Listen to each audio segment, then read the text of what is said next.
இந்நிகழ்விற்கு வருகை தந்திருக்கிற யாழ் மாவட்ட பாராளுமன்ற உறுப்பினர் தோழர் வைத்தியர் ஸ்ரீபவன் அவர்களே,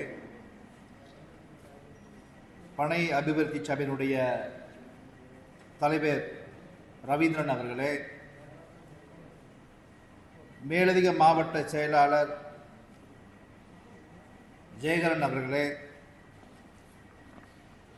பனை அபிவிருத்தி சபையினுடைய உஸ்தியோஸ்தர்களே, என்னுடைய அமைச்சனுடைய இணைப்பு செயலாளர் வசந்தமூர்த்தி அவர்களே,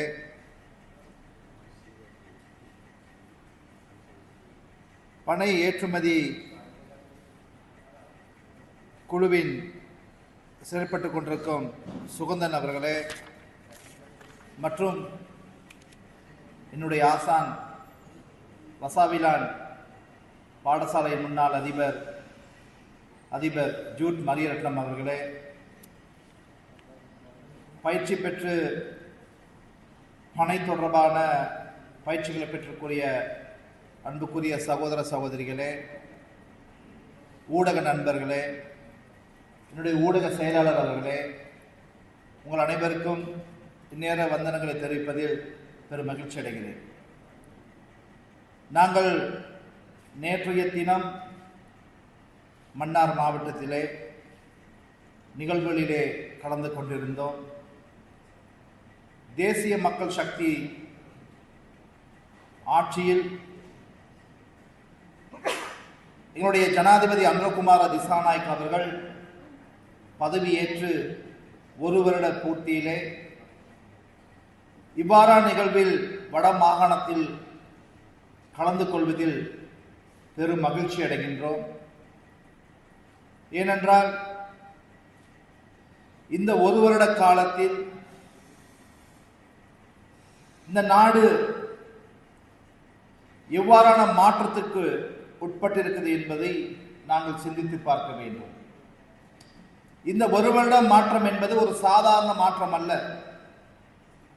கடந்த 77 வருடங்களில் மாறி மாறி ஆட்சிக்கு வந்த ஆட்சிகளுக்கு மத்தியிலே மக்களாட்சி, நீதியும் நேர்மையும் உண்மையும் கொண்ட ஒரு தலைவனால் இந்த ஒரு வருட காலம் நாடு ஆளப்பட்டு கொண்டிருக்கிறது. இந்த ஒரு வருட காலத்திலே விசேடமாக வடக்கு கிழக்கில் உள்ள தமிழ் முஸ்லிம் மக்களுக்கு என்ன கிடைத்திருக்கிறது என்று நாங்கள் சிந்தித்து பார்க்கின்ற பொழுது, இவ்வளவு காலமாக வரவு செலவு திட்டத்திலே ஏனைய மாகாணங்களுக்கு அள்ளி கொடுக்கின்ற பொழுது வட மாகாணத்துக்கு கிள்ளிதான் கொடுத்தார்கள். மக்களுடைய பிரச்சனையை வைத்துக் கொண்டு அரசியல் செய்தார்கள். ஆனால் எங்களுடைய ஆட்சியிலே விசேடமாக தோழர் அனுரகுமார திசாநாயக் அவர்களை ஜனாதிபதியாக்குவதற்காக வடக்கு கிழக்கில் உள்ள தமிழ் மக்களும் முஸ்லிம் மக்களும் பாரிய பங்கினை தந்தார்கள். அவர்கள் வைத்த அந்த நம்பிக்கைக்காக எங்களுக்கும் ஒரு தேவை இருக்கிறது.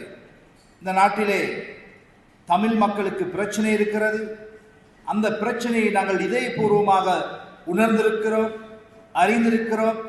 எனவே இந்த மக்களுடைய பிரச்சனையை தீர்ப்பதற்கு முதல் கட்டமாக பொருளாதாரத்திலே வட மாகாண மக்களை பலப்படுத்த வேண்டும். அதற்காகத்தான் 2025ஆம் ஆண்டு வரவு செலவு திட்டத்திலே அதிகூடிய நிதியினை நாங்கள் வடமாகாண அபிவிருத்திக்கு நாங்கள் ஒதுக்கீடு செய்வோம்.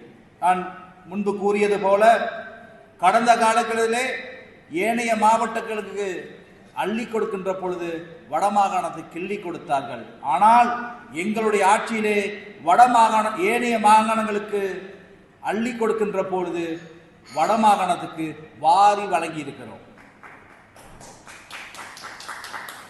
அது மட்டுமல்லாது, அண்மையிலே எங்களுடைய ஜனாதிபதி அவர்கள் பல்வேறு அபிவிருத்தி திட்டங்களை வடமாகாணத்திலே ஆரம்பித்து வைத்திருக்கிறார்.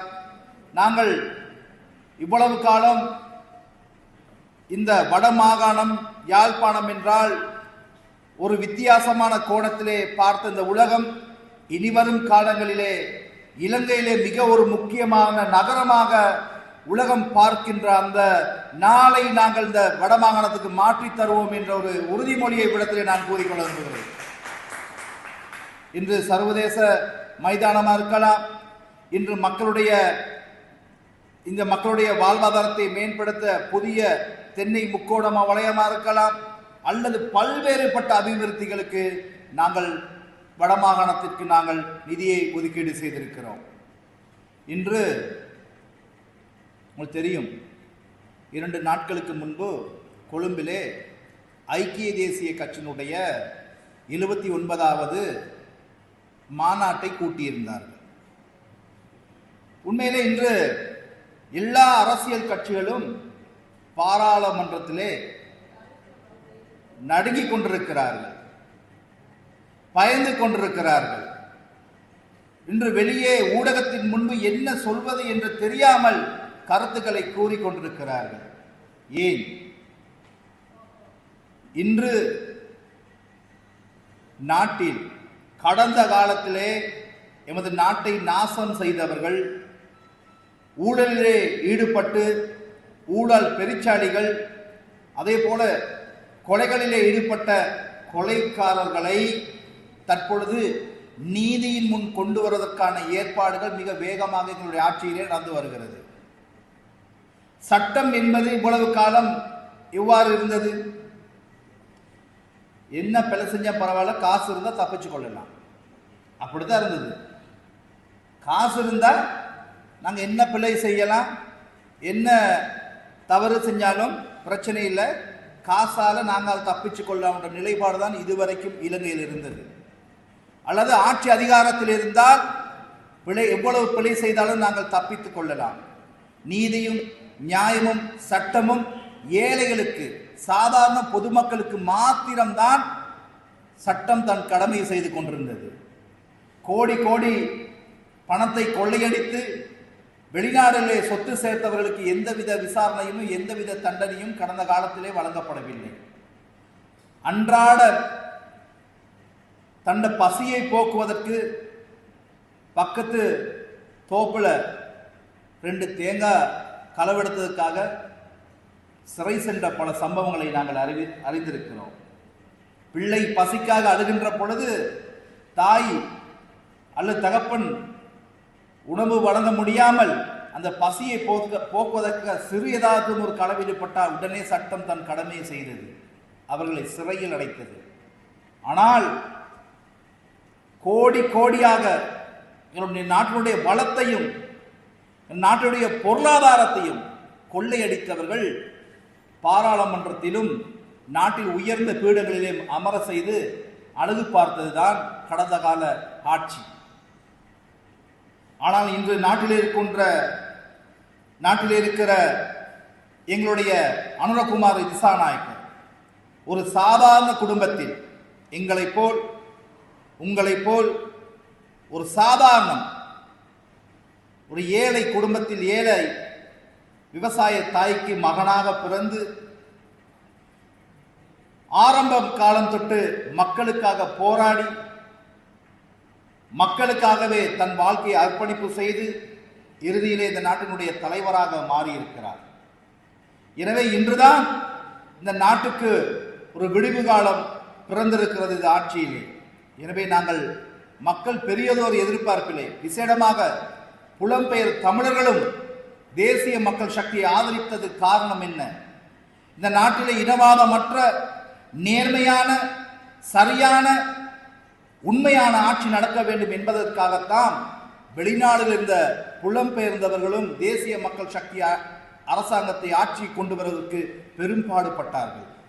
அதை நாங்கள் இன்று மிக மகிழ்ச்சியுடன் கூறிக்கொள்கிறோம். அந்த எண்ணத்தை இன்று நாங்கள் நிறைவேற்றி கொண்டிருக்கிறோம். இன்று யாரென்று சட்டத்தை நடைமுறைப்படுத்துகின்ற பொழுது அவர் யாரென்று தேவையில்லை. பிழை செய்திருந்தால் சிறை செல்ல வேண்டும், பிள்ளை செய்தவர்கள் சிறை செல்ல வேண்டும் என்பதற்காக இன்று பெரிய தடைகள் இருந்து கீழ் மட்டும் வரை இன்று விசாரணைகள் நடைபெற்றுக் கொண்டிருக்கின்றது. இன்று சிறை சென்று கொண்டிருக்கின்றார்கள். இந்த கூட்டு திருடர்கள், அலிபாபாவும் 40 திருடர்களும் இன்று பயந்து கொண்டு நாங்கள் சிறைக்கு சென்று விடுவோமோ, நாட்டிலே கொள்ளையடித்த பணத்தை இந்த அரசாங்கம் பறித்து விடுமோ, இனியும் எங்களுக்கு அதிகாரத்துக்கு செல்ல முடியாதோ, மக்களை ஏமாற்ற முடியாதோ என்று ஏங்கிக் கொண்டிருக்கும் இந்த கள்ளர் கூட்டங்கள் தான் நேற்று முந்தைய தினம் கொழும்பிலே ஒரு மாநாட்டை நடத்தியிருந்தார்கள். இந்த மாநாட்டிற்கு வெட்கம் இல்லாமல் சில தமிழ் தலைவர்களும் முஸ்லிம் தலைவர்களும் சென்று அந்த மாநாட்டிலே பங்கு பெற்றிருக்கிறார்கள். நான் கேட்கின்றேன், இந்த ஐக்கிய தேசிய கட்சி இந்த நாட்டுக்கு செய்தது என்ன? ஆசியாவிலே புகழ்பெற்று திறந்த யாழ் நூறகத்தை எரித்தது யார்? 81, 83 தென்னிலங்கையிலே தமிழர்களை சொத்துக்களை சூறையாடி அவர்களை கொன்று குவித்தது யார்? மறுபக்கம் சுதந்திர கட்சி தமிழருக்கு எதிராக பல்வேறுபட்ட இன கொடுமைகளை செய்தவர்கள் இன்று இவர்களோடு கைகோர்த்து இந்த தமிழ் முஸ்லிம் தலைவர்களும் வெட்கம் இல்லாமல் அவர்களோடு அமர்ந்திருக்கிறார்கள். புதிய ஆட்சியை கொண்டு வர போகிறார்களாம். ஜனநாயகத்தை பாதுகாக்க போகின்றார்களாம்.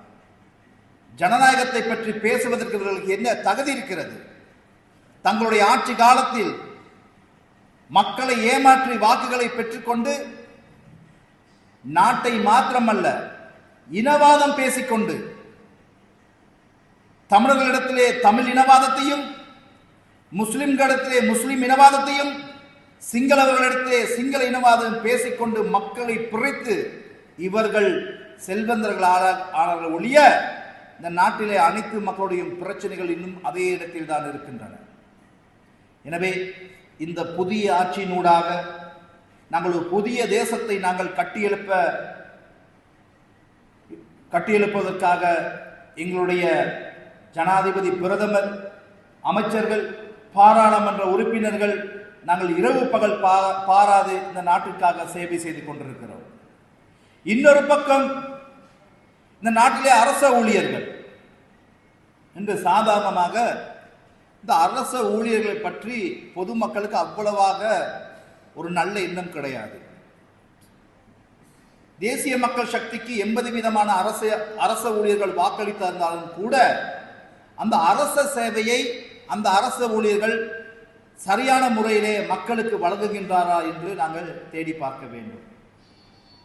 நாங்கள் அழைப்பு விடுக்கிறோம், இந்த நாட்டை கட்டியெழுப்ப வேண்டும் என்றால் ஆட்சியாளர்கள் மாத்திரம் இது செய்துவிட முடியாது.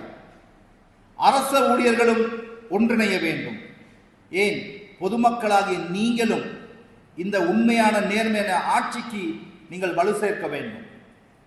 லஞ்சம் வாங்குவது தவறென்றால் லஞ்சம் கொடுப்பதும் தவறே. எனவே அரச நிறுவனங்களில் லஞ்சத்தை நாங்கள் நிறுத்த வேண்டும் என்றால் லஞ்சம் கொடுக்கும் பொதுமக்களாகிய நீங்கள் லஞ்சம் வழங்குவதை நீங்கள் முதலாவதாக நிறுத்த வேண்டும். அதையும் மீறி உங்களிடம் இலவச சேவையை பெற்றுக் கொள்வதற்காக யாரும் கையூட்டலை கேட்டால் உடனடியாக எங்களுக்கு அறியத்தாருங்கள். பாரபட்சம் காட்டப்பட மாட்டாது. குற்றம் நிரூபிக்கப்பட்டால் தண்டனை நிச்சயம். அது மட்டுமல்லாது, இன்று இந்த பணையை பற்றி பேசுவோம் என்றால், பணை என்பது தமிழர்களுடைய வாழ்வியலோடு சம்பந்தப்பட்ட ஒரு விடயம்.